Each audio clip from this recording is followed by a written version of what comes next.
Кривопаланечко може да се пофали со непроценливо сакрално богатство. Секој оној кој минал низ срцевината на чудесното создание на природата и мајсторството на цивилизацијската сакрално-духовна креација може да посведочи за ризницата на цркви и манастири, духовни храмови и светилишта, кои не оставаат рамнодушен ниту еден верник, ниту еден добронамерник. На овие места низ долговековната историја се преплетуваат материјално-духовната архитектоника и бесценетото културно наследство, кои ден денес раѓаат восхит кон нејмарите, зоографите и легендите пренесувани од колано на колано. Во импозантниот манастирски комплекс Свети Јоаким Осоговски во село Варовиште, на оддалеченост од 2,5 километри од градот, се наоѓаат црквите посветени на Света Богородица и Свети Јоаким, Стари и Нов Конак. Една од најкарактеристичните фрески е композицијата Евангелска проповед на апостол Павле, на која верниците се представени во народна носија. Денес манастирскиот комплекс, освен што е духовна престолнина, е и место каде се одржуваат бројни манифестации во меѓународни рамки, во насока на афирмација на културата, спортот, науката. Според преданијата и житието на преподобниот отец пустиножителот Јоаким Осоговски, во втората половина на 11 век кратко престојувал во пештера во село Градец, каде денес е поставена испосницата.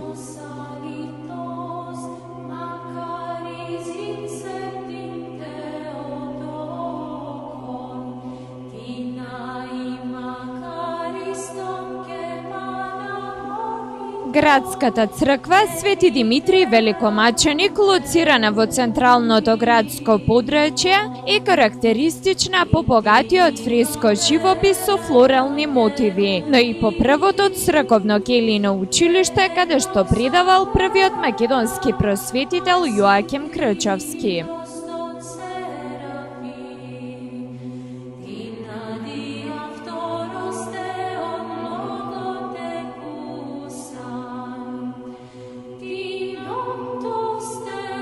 Црквата Свети Теодор Тирон во село Конопница представува редок архитектонски примерок, а е позната и по невестинското поклонение на светецот, за кој се верува дека е заштитник на родот и породот. Позната и не помалку значајна е и црквата Свети Никола, изградена од делкан камен во село Псача. Цркви во чест на светецот Свети Никола има во селата Градец, Длабочица и Опила, додека црквата Свети Ѓорѓе е лоцирана во село Петралица, а црквата Света Тројица во село Мождивњак.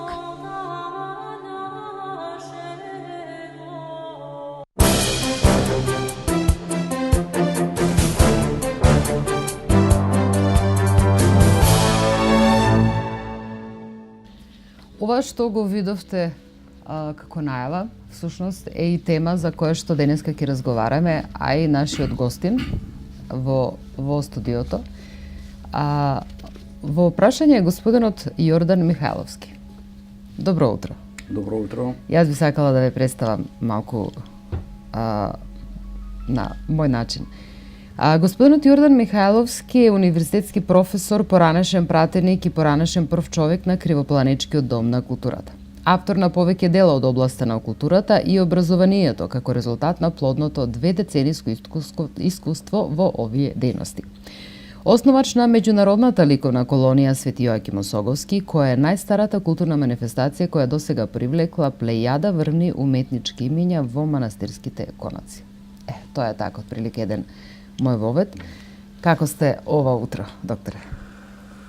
Релаксирано, заради тоа што денеска сум во Куманово, градот на моето детство. Рековте дека сте поминале години тука. Години тука во Осмолетката браќа Миладиновци, потоа еден период во гимназијата Гоце Делчев, се на се едно пријатно искуство, враќање назад на врата во архаичниот свет на сопственото детство. Така. Она што го видов, поточно она што го најавив и прочитав во најавниот дел, успеав да набројам толку многу професии кои во набројување звучат многу, а камоли во животот да се занимава некој и да се биде дел од сепо нешто, е многу голема широк спектар. Тие се многу професии, па и не се многу, сите ја допират духовноста. Сите некако се поврзани една со друга. Една со друга се поврзани, тоа е логички след и ако имам шанса повторно да се родам, или да имам право да избирам, повторно би го избрал исто тоа. Повторно след. На тој тука начин. сум се нашол, мислам и дека со тоа сум го осмислил сопственото постојање. Така. А рековме, ќе зборуваме за сакралното наследство, но еве ние и со нашата најава сакаме да го опфатиме и културното наследство. Значи ќе опфатиме, како што рековте и со вашите професии, како што се поврзани една со друга, така и нашиот разговор ќе оди еден со друг спонтано.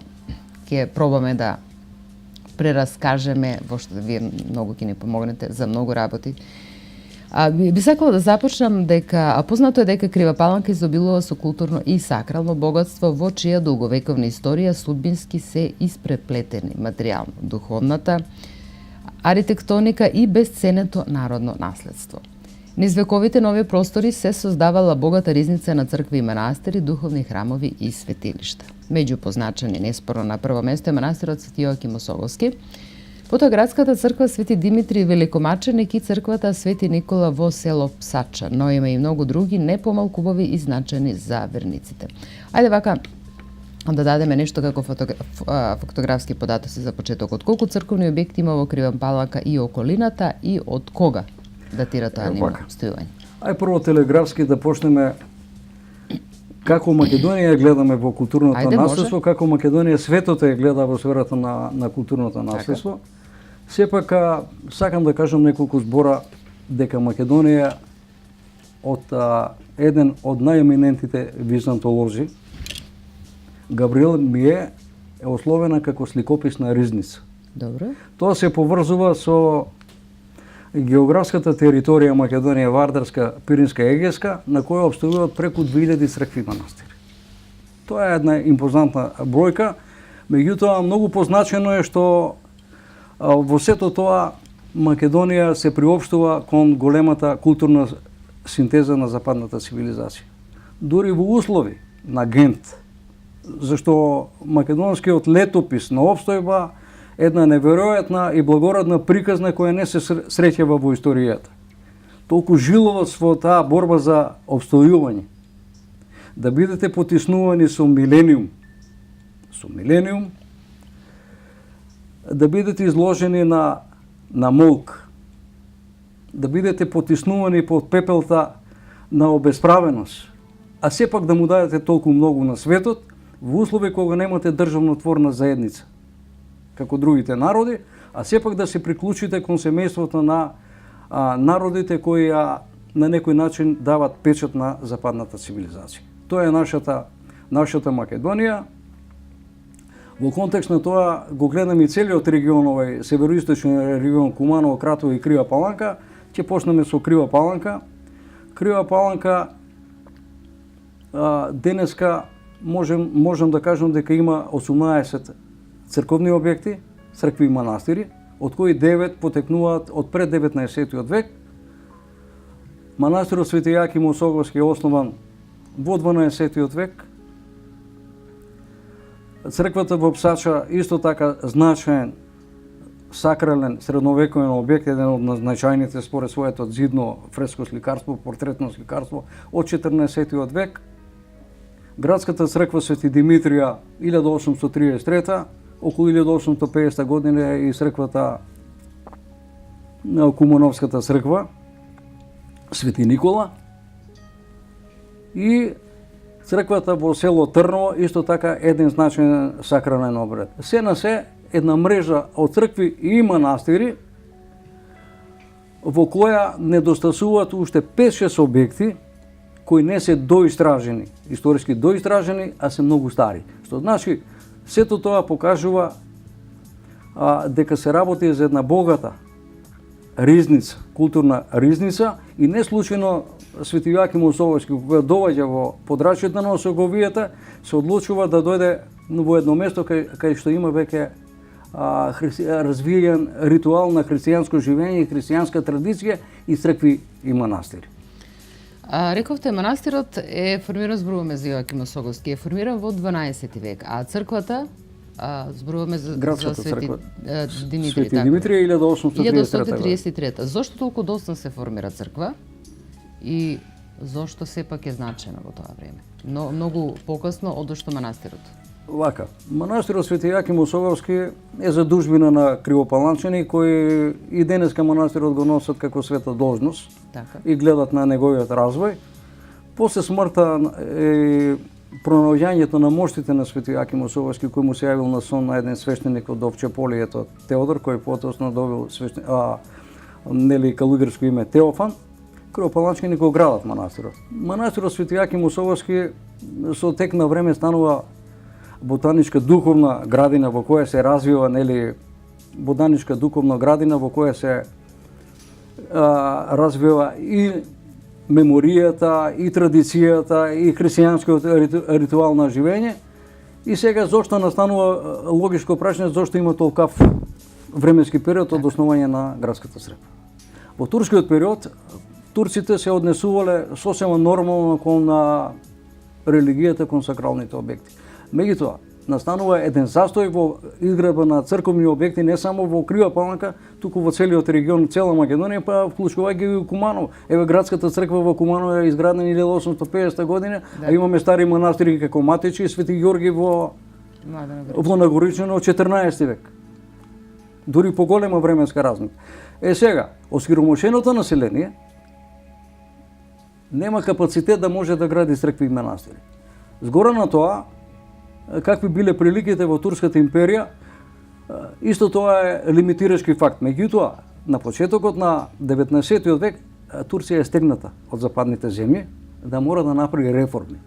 И околу 1830 година, поточно 1839 година, во Турција веќе дуваат позитивни ветришта, се менува комплексно структурата на внатрешното уредување. Турција се устројува по принципот на француската администрација и на рајата, на милетот, веќе му се дават права. Се создава, значи, да може да купуваат земјиште, да бидат еднакви пред законот и да може да се занимаваат со професии кои биле пред тоа ексклузивно право само на турците. И во контекст на тоа се создава чорбарчки слој и во Куманово, и во Кратово, и Крива Паланка. Згора на тоа имаме веќе слободи, да може да се градат цркви и манастири, и веќе тоа се поволни услови да може да се градат градски цркви. Градски цркви, тогаш е изградена и градската црква Свети Димитрија 1833 година и околу 1850 година и црквата Свети Никола во Куманово. Затоа се досни. Тоа е тој след на мали околности кои сепак се продуктивни. Згора на тоа дека добро е што се градат вакви цркви и монастири во 19 век, кога почнува македонската преродба, најзначајниот и најблагородниот период во македонската историја, кога се формира нашиот национален идентитет. И тоа е тој чекор да се скокне во средината на 20 век, веќе да бидеме подготвени интелектуално и духовно и како феникс од пепел да се роди новата македонска држава, која ќе стане рамноправник во семејството на народите и државите во светот. Има еден податок кој сега слушајќи ве се потсетив. Гледав една репортажа за ќе се префрлам на пошироко зборуваме за Македонија, да не се ограничиме на кривопланочко. Во прашање Свети Николски регион, кога во времето кога кога сме биле под турско. И сега во тој период некако од 12 век па натаму се прават цркви, но дозволува турската власт да се направи црква која што нема да биде на ниво на земјата. Значи се влегува под земја. Со тоа што кој е всушност ефектот и што е она што тие барат, што сакат да постигнат со една таква постапка? Да, црквите не треба да бидат на исто ниво како џамиите, значи ние ќе бидеме подценети со тоа што ќе влегуваме под земја кога се во прашање нашите религиозни обреди. Токму така, веќе вие дадовте одговор на прашањето на некој начин. Да. Поентата била на некој начин психолошки да бидете потиснати, да мора да влезете малку пониско. Да. Од нивото на џамијата, Меѓутоа тоа не било хендикеп особено за градската црква Свети Димитрија, која гради синот на ектитор на Јоаким Кршевски, Давид Јерей, му била дадена задача црквата да биде мала и вкопана. Меѓутоа тие се одважиле, сега мала црква, направиле голема трокоробна базилика. Кривопаленичката црква е нешто помало од Свети Никола Комуновската црква, голема црква, и заради тоа на некој начин го осудиле и го испратиле во Куршумлијан. Во Куршумлијан, затоа што не било почитувано правилото да биде мала црква. Во легендите преданијата стои да биде колку биловска кожа. Сега тие исекле кожата и на некој начин ги направиле рамките на црквата. Затворен во Скопје, имал среќа што претходно на Кривопаланичка заптија му имало опточено некое оружје со сребро. Така. И тие се смилувале, го вратиле назад и му дале шанса да направи некое богоугодно дело, за да му биде симната казната од непочитувањето на турските правила, црквата да биде со мали димензии. И сега тој направил нешто за градот, а тоа е жива вода која тече од едната страна на Крива Паланка и ги наводнувала градините, бавчите и сето тоа. Меѓутоа тоа е легенда и предание. И има такви правила и многу цркви ако погледнете во североисточна Македонија се вкопани. Да. Се вкопани. Во рамките на функционирањето на црквата екзистира и црковна општина во време на Турската империја. Каква била нејзината улога? Црковни општини функционираат на територијата на цела Македонија, тие се формирани околу напоредно со изградбата на црквите. Значи по завршувањето на градската црква Свети Димитрија почнува да се гради градско народно училиште и се формира една институција, така наречена црковно училишна општина, која денеска е трансформирана во така наречени манастирски настојателства, како што функционира во Свети Јаким Осовски, или црковни одбори. Буквално кажано, тоа е трансформирано така. Меѓутоа, во турскиот период, турците гледале благонаклоно на црковните општини. Зошто? Дури црковните општини имаат функцијата на некој незваничен народен парламент, со оглед на тоа дека во црковната општина се решавале бракоразводни дела, венчавања, имала функција на мировен совет, го организирала школството според турските закони и ги плаќала учителите и издржката на школите. Сето тоа за Турција било нормално да го прифати, со оглед на тоа дека еден дел од општествените работи ги префрлала на црковната општина. И црковните општини веќе се претвориле во жаришта на просветата, не само школството што го развивале, туку почнале да отворат и библиотеки, така во 1868 година една од првите читалишта што се отворена, читалиштото Зора е отворено при црквата Свети Димитрија. Во тие црковни општини влегувале млади и амбициозни луѓе, интелектуалци кои завршиле Солунска гимназија, богати луѓе од градот кои биле потикнувачи на возобновувањето на црквите и манастирите, меѓутоа и на развојот на просветното дело, така, и подржувачи на револуционерната дејност, зашто ако погледнете главните учители во сите градови скоро во Македонија биле водачи или стоеле на чело на револуционерните дела на третата македонска револуционерна организација. Таа сила и продуктивност на црковните општини во еден тежок период на Гент да може да го развиват народното дело, ако може така да се каже попластично. Така. 8 ноември се одбележува како празник. Престојната недела 8 ноември се одбележува празникот Свети Димитри, нели и меѓународот познат уште како Митровден, што ние би кажале во Куманово слава, која што најчесто е дали беше куќина, дали беше градска, не верувам, мислам дека беше куќина слава Митровден, што се однесува до Куманово. Тука имате една црква со такво име. Така. Како се одбележува големиот христијански празник во чест на Свети Димитри Великомаченик, чиме го носи Кривопаланечката градска црква? Во прилогот тоа ќе го видиме. Јас мислам дека би било убаво сега да го погледнеме тој прилог, да видиме нешто повеќе за Свети Димитри. Добро. Потоа ќе се осврнеме и на манастирот, а сакаме и за културното наследство ќе оставиме во вториот дел, малку повеќе да поразговараме. Дале може колеги прилогот да го видиме за црковното наследство.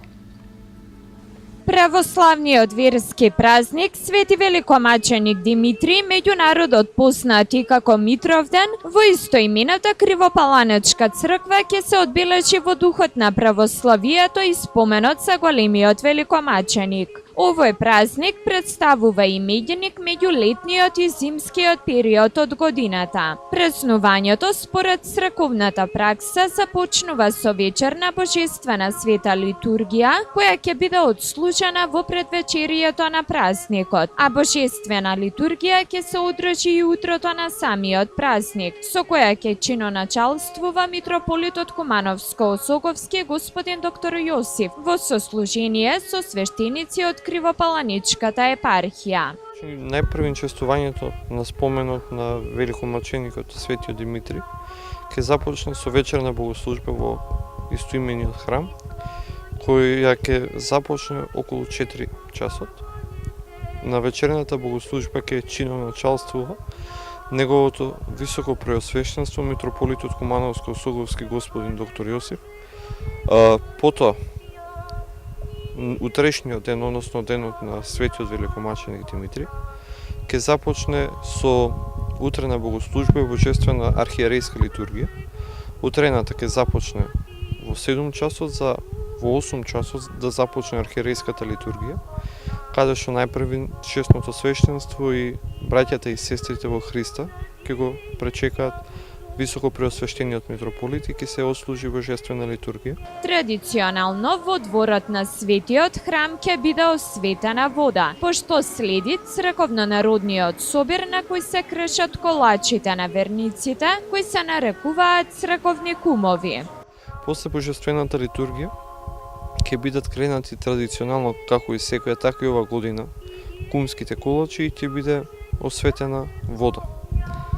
Така да ги повикуваме сите во Христа браќа и сестри, заедно да го чествуваме споменот на Светиот великомаченик Димитри, кој што секогаш го имаме како голем поборник наш во нашите неволји и страдања и маки. Традицијата за подигање на кумски колачи на Светиот великомаченик Димитри не можеме да кажеме дека трае од скоро време, бидејќи колку што споменот на Светиот великомаченик Димитри трае со векови, така да и таа традиција не е скора и не е нова, а присуството на верници е секогаш бројно. И секогаш има верници кои се дојдени со целото срце и душа да го прослава споменот на Светиот великомаченик Димитри. Кривопаланичките свештеници ги покануваат сите верници да бидат дел од прославата во чест на големиот светец, чие име го носи Кривопаланичката градска црква.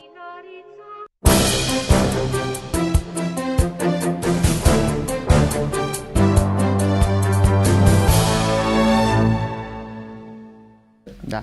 Еве ние во студиото си разговараме, има многу работи кои би сакали да ги дознаеме и да ги научиме, сепак кои имате ваков гостин, пробувате времето да го искористите квалитетно, да дознаеме многу повеќе работи што се десува посебно за нашиот град, кои навистина немаме каде да ги прочитаме и не можеме да бидеме упатени на оној начин на кој што навистина и би требало.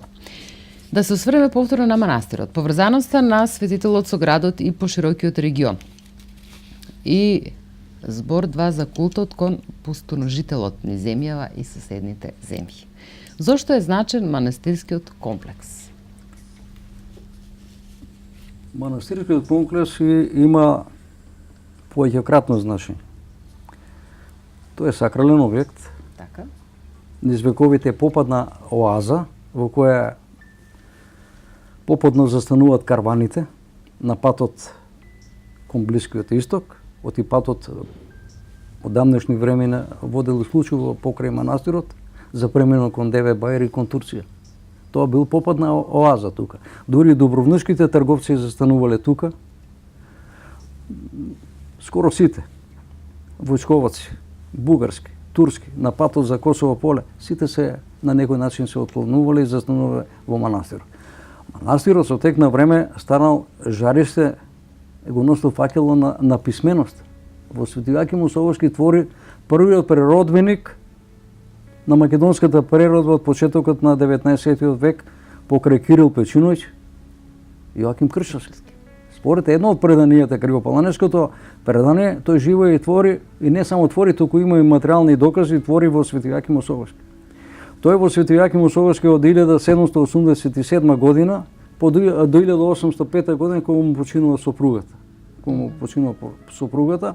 Во тој период е свештеник, учител, писател, ќе ги напише тие 5 дела со помош на кумановски, кратовски и кривопланечки трговци, Страх ради Христова второго пришествие, книга Сија глаголемаја митарства, Чудеса пресветаја Богородици и други. Што значи? А дали тоа се пишува на старословенскиот јазик, по тоа како ми звучите на кој јазик е напишено? Добро го кажавте тоа. Насловот е таков, меѓутоа преродба значи нешто друго. За прв пат во македонската историја, во книгите се слуша милозвучието на македонскиот народен говор. Македонскиот народен говор, затоа што Македонија во рамките на агенти на робство не го развива литературниот јазик, меѓутоа тоа е првиот проблесок што во делата на Кирил Печиновиќ и на Јаким Крчовски милозвучно прозвучува народниот говор, за да подоцна Крсте Петков Мисирков го кодифицира македонскиот литературен јазик. Меѓутоа тоа е значено со оглед на окружувањето на Србија и Бугарија да го чуете народниот говор во книгите, запишан во книгите. И Јоаким Крчовски на тој простор ќе го запали факелот на писменоста, неговиот син ќе изгради градската црква.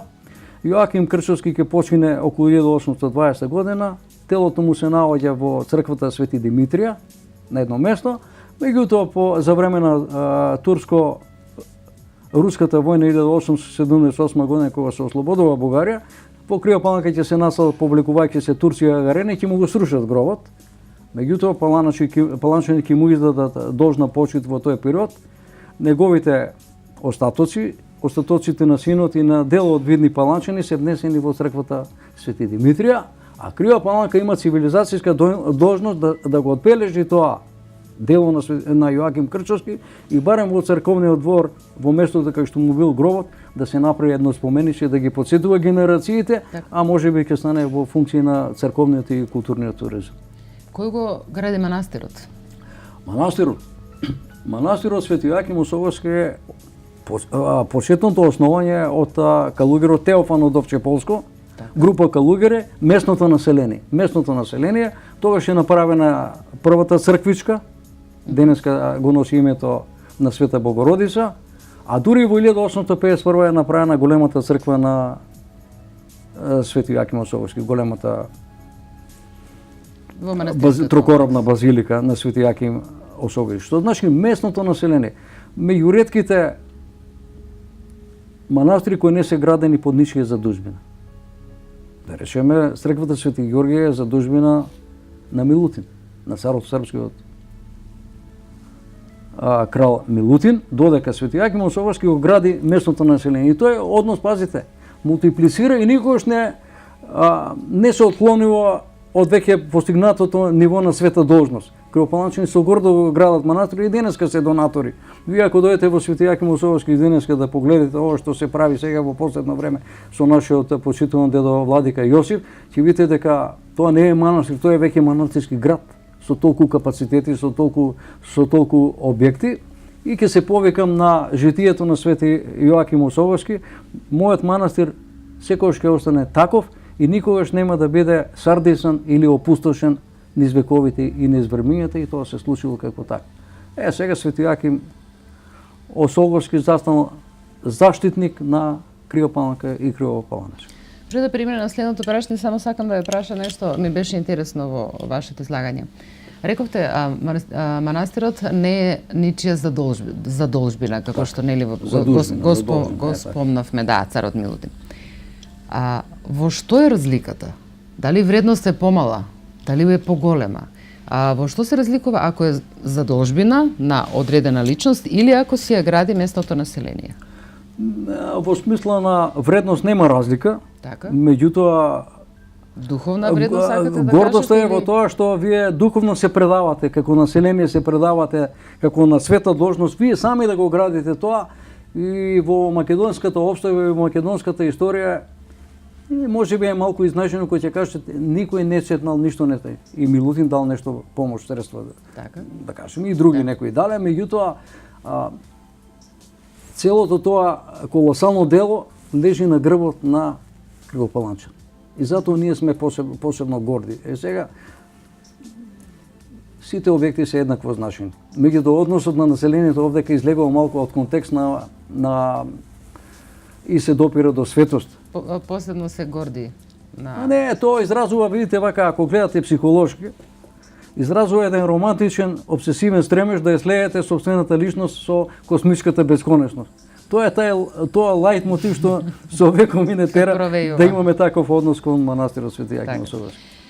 Името на манастирот се поврзува со низ за културни манифестации и настани. Која е културната функција на Јоаким Осоговски денес? Културната функција на Свети Јаким Осоговски во 1987 година, и тоа е нешто пред падот на комунизмот, пред да поминеме на нов културно-социјален модел на пазарно стопанство, денеска капитализам.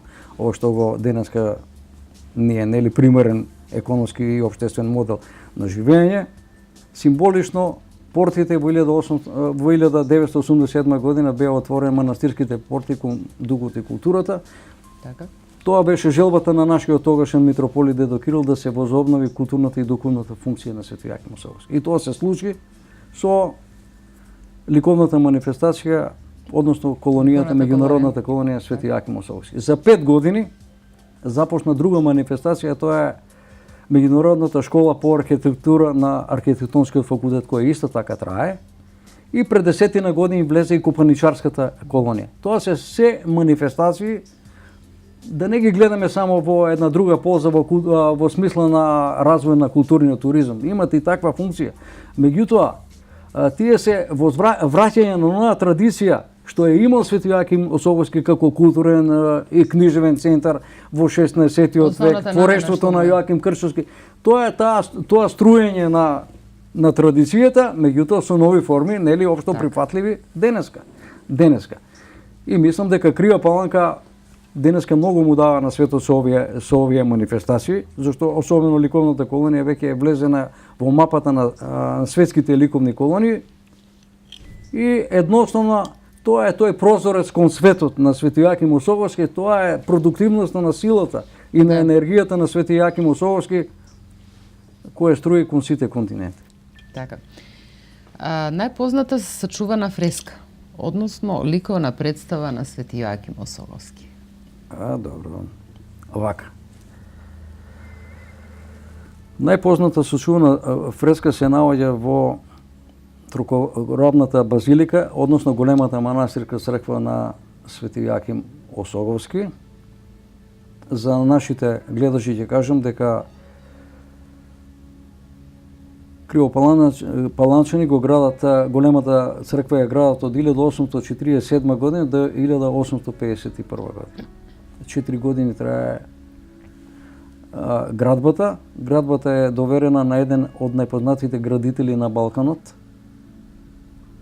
А тоа е Андреја Дамјанов, кој гради цркви во Велес, во Штип, во Ниш, дури направил и касарна во Сарајево по потреби на Турската империја и го гради Свети Јаким Осоговски. Кога дошол таму, кога го видел самиот амбиент, можностите на просторот, отстапил од првичната концепција, ја направил оваа црква. Меѓутоа доаѓа сега најголемиот зограф македонски, последниот зограф кој ќе ги даде и ликовните поуки нели на современите македонски сликари, на Личеновски, на Мартиновски, а тоа е Димитар Андонов Папрадишки, кој работи во Свети Јаким Осоговски од 1885 година до 1945 година. Сега да не ги сметаме годините, знам дека работи 61 година во Свети Јаким Осоговски и на западниот влез на црквата, кој ќе влезете во црквата, над портата се наоѓа највредната фреска на Свети Јаким Осоговски, направена од раката на Димитар Андонов Папрадишки. Значи тоа е највредното, најубавото.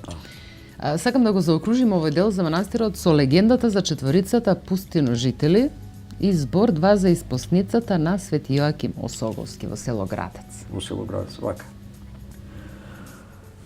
Тоа е легенда, првата легенда која ги става во контекст четворицата духовни браќа, испосниците Јован Рилски, Јоаким Осоговски, Гаврил Лесновски и Прокор Чински, во контекст на тоа дека се духовни браќа, струи од Пробиштипско, Кратовско кон Крива Паланка.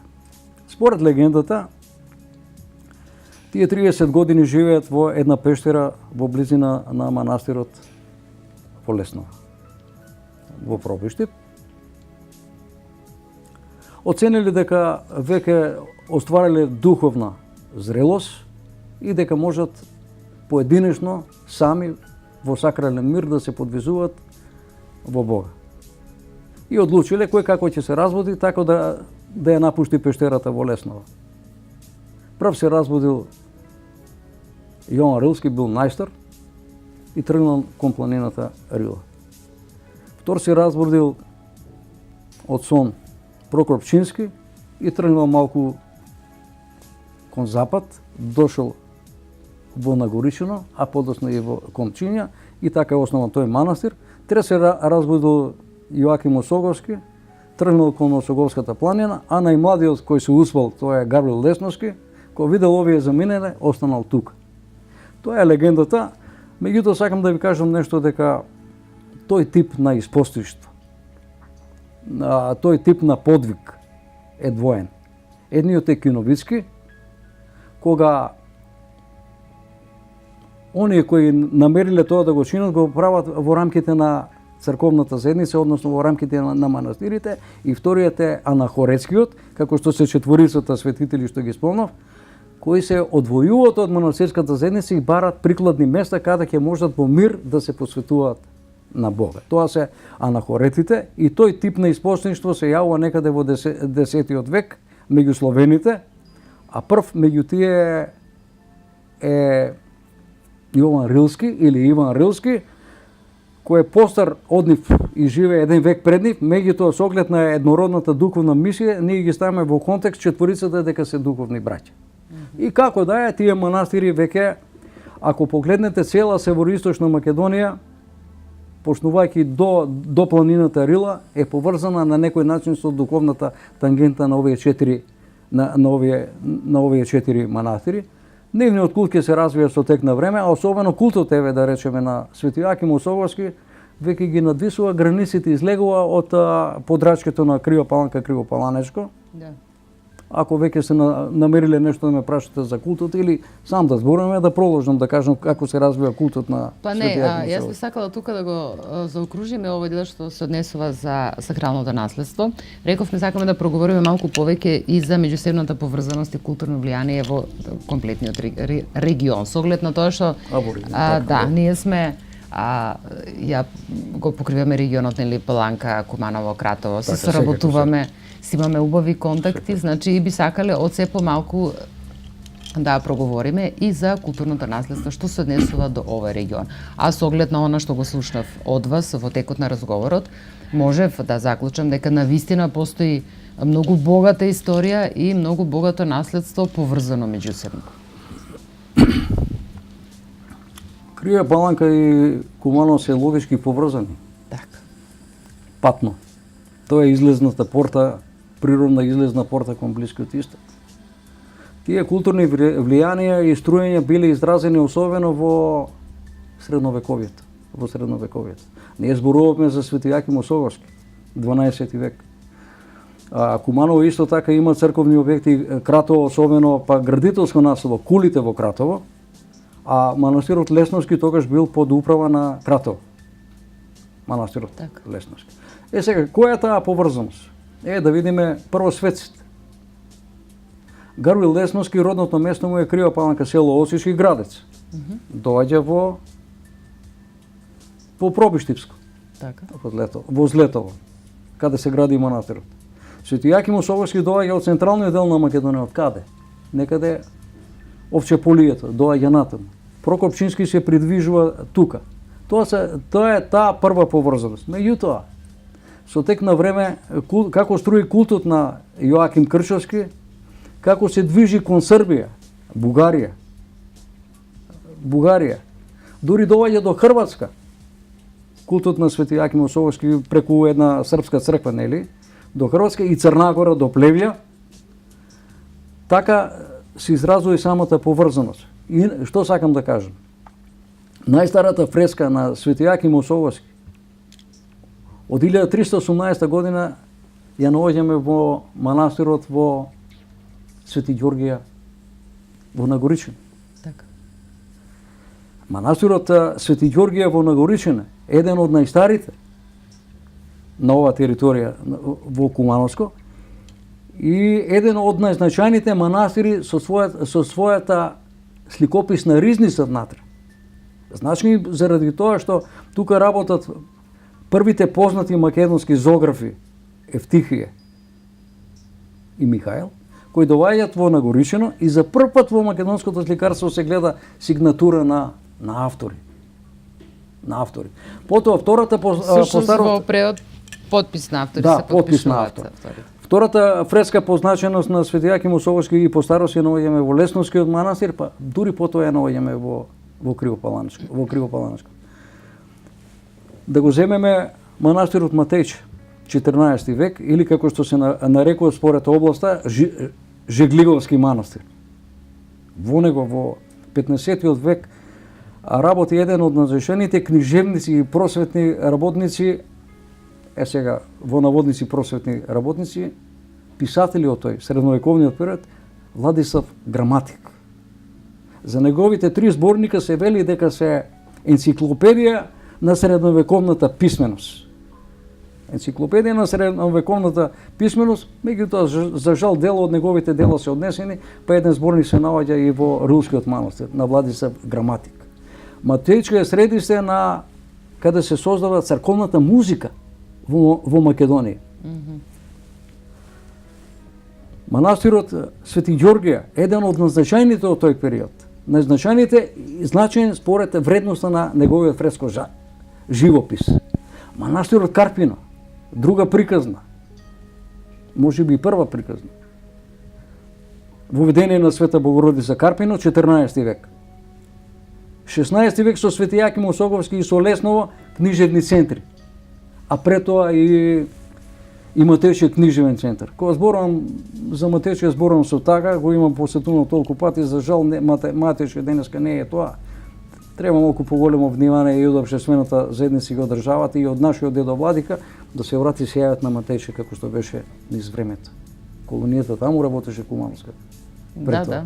Во Матејче. Сега, видите, не е само таа поврзаност. Поврзаноста доаѓа и во школството.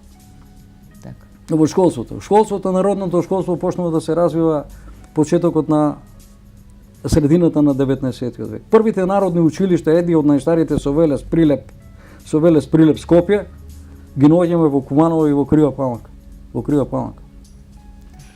Иста судбина. Првите учители, народни учители доаѓаат во Кратово и во Крива Паланка и во Куманово. Во Куманово доаѓа Гаврил Кратовец, а во Крива Паланка доаѓа исто така еден учител од Кратовско. Сега видите така. Потоа црковните општини, соработката меѓу црковните општини струи заедно. Упатеноста на кривопаланчани кон Куманово е логичка и заради екзистенција Кумановскиот пазар отворен. Со затворење на границата Бугарија 1878 година, Куманово е средиште на целиот економско средиште на регионот. Сега тука има културна поврзаност и струење. Како што реков, книжевните центри на подрачјето на Македонија се наоѓаат во североисточна Македонија во 16-тиот век. Тоа се скрипториуми, препишувачки школи во кои не се само препишуваат, туку се создаваат и нови дела. Што значи тоа се Матејче, Карпино, Свети Јаким Осоговски, Лесново. Од тоа поголема, од таа духовна поврзаност, дури не среќаваме примери во македонската историја како што таа поврзаност струи нели и тука во овие градови. Друго, да појдеме од поновата историја. Во поновата историја Куманово веќе има гимназија околу 1920 година. Кривопаланчани доаѓаат во Кумановската гимназија да учат, оти во Крива Паланка има една прогимназија, тоа не е класична гимназија. Значи првите тие љубовница, школување покрај Скопје и Солун, кривопаланчки доваѓаат во Кумано. Така. Кумано е создаден првиот фудбалски тим КСК околу 1920 година, кривопаланачкиот осово 1929 година и доди кон ова првата топка ја носи од Кумановската гимназија, носи во Крива Паланка. Тоа е тој импулс не само во културата, туку и во спортот, каде се наоѓа овој регион. Така. Тоа е тоа, Куманово, Крива Паланка и Кратово. Сета она историја која што имаме, сета она поврзаност, колку духовна, колку културна, колку на сите можни начини, колку слична по генетика и по менталитет веројатно. Да.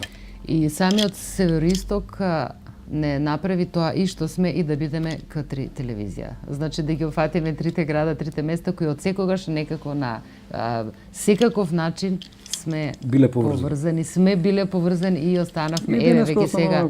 И на овој начин дури го продолжуваме сето тоа историско, богато, културно, социолошко, било какво наследство до ден денеска што сега и медиумски се поврзуваат. Точно, еве ликовните колонии Кумановската и Свети Јаким Особовски се поврзани. Да. Гледам соработка по музеите и галериите гледам. Так. Најверојатно има и меѓуопштинска соработка. Сигурно. Да, по неја знам, има и меѓуопштинска соработка. Да. Има размена на искуства, на заеднички проекти, на делегации. Да, да. Тоа е тоа што му недостасува на современиот Македонец, да биде уште повеќе поврзан. Да биде поврзан и да биде информиран и на овој начин медиумски ние се трудиме сите три града да ги повржеме медиумски, што е многу важно во ова денешно време да се биде информиран. Гледам дека правите напори, мислам дека доваѓате неколку пати во ликовната колонија, давате прекрасни емисии, гледам оно што го правите дека најверојатно правите многу повеќе од колку што имате и материјални можности, правите многу повеќе од аспект на ентузијазм и тоа е добро. Се разбира, сакам за крај да кажам, ова што не се наоѓа тука да ни ги представите, јас мислам дека колегите ќе може да ги видат. Добро, тоа е дел опус, ова е првото монографиче околу 1990 година за Свети Јаким Особовски. Ова е целосна монографија за Свети Јаким Особовски.